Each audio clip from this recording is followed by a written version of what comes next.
যুবক ভাই, আল্লাহর রাস্তে হাতে পায়ে ধরে একটা কথা বলে যাই, এখন থেকে গুনার দিকে যখন পা বাড়াবা, গুনার দিকে পা বাড়ানোর সময় চিন্তা করবা তোমার একজন মালিক আছে, ওই মালিক পিছন দিয়ে ডাকতেছে। আরে কোরআনে আসছে এই কথা, তুমি আর আমি যখন গুনার দিকে পা বাড়াই, মালিক পিছন দিয়ে ডাকে।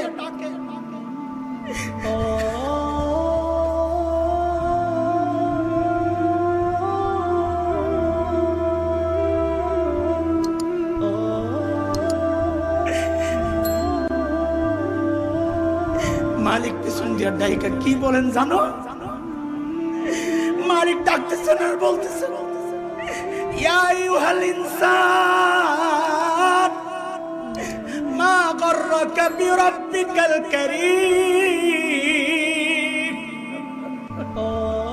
আল্লাহর দোহাই, এই মুসলমানের বাচ্চা, যদি মার পবিত্র দুধ খেয়ে থাকো, বলো তোমারে আল্লাহ তাআলা নামাজ পড়ার যোগ্যতা তোমার শরীরের মধ্যে দেয় নাই? তাহলে বেঈমান নামাজ পড়ো না কেন? কেন নামাজ পড়ো না? আমি দাঁড় করে এখানে তো অসংখ্য ছেলে এখানে আছো, এখন চেহারা দেখলে বোঝা যায় তোমার ওই চেহারার মধ্যে তো হাইওয়ান আর জানোয়ারের চেহারা। যেই হাইওয়ান আল্লাহকে সেজদা করে না। আজকের এশার নামাজ পড়ো নাই, আজকের মাগরিব এক ওয়াক্ত নামাজ পড়ো নাই, এমন অসভ্য জঙ্গলি এখানেও তো বসে আছো। বেহায়া, লজ্জা করে না? কেমনে ঘুমাইবি বেটা? নামাজ না পড়ে যদি ঘুমাও, ফেরেশতা যদি একটা লাথি মারে,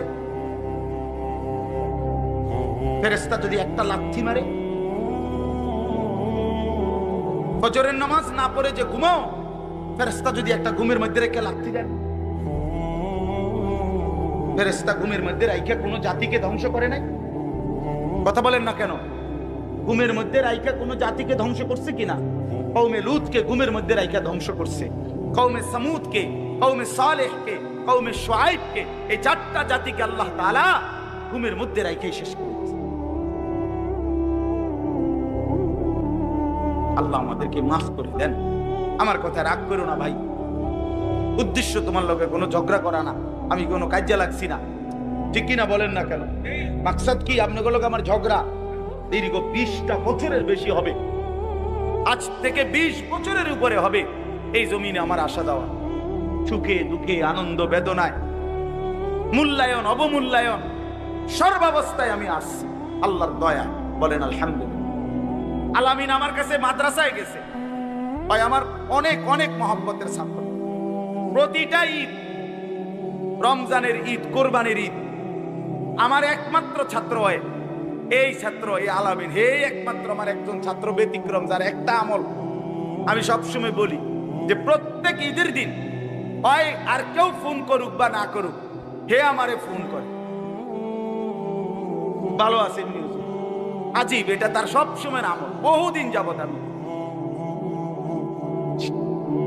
যাবত আমি দেখছি। আল্লাহ তাআলা উত্তম বিনিময় দান করেন। দিনের পর দিন, বছরের পর বছর শুনলাম, অথচ কিছুই আমি উপলব্ধি করলাম না। এটা ইনসাফ না। আল্লাহর কথা মানুষের পরিবর্তনের জন্য, এই কোরআনের কথাগুলো আমাদের জিন্দেগি বদলাবার জন্য। মসজিদে জুমার নামাজে প্রত্যেক জুমায় বয়ান হয়, 1 বছরে 52 সপ্তাহ। চিন্তা করে দেখ। সূর্যের আলোতে ঘেমে হয়রান, আজকে কেউ সুপারিশ করতে পারবে না। সব নবীরা অপারগতা স্বীকার করেছে, তারা বলেছে আপনি ছাড়া কেউ নাকি আল্লাহর সামনে দাঁড়াতে পারবেন না, আপনি একটু সুপারিশ করেন। বিশ্বনবী বলবেন আসো আসো, আজকের দিনে আমি ছাড়া আল্লাহর সামনে কেউ দাঁড়াতে পারবে না।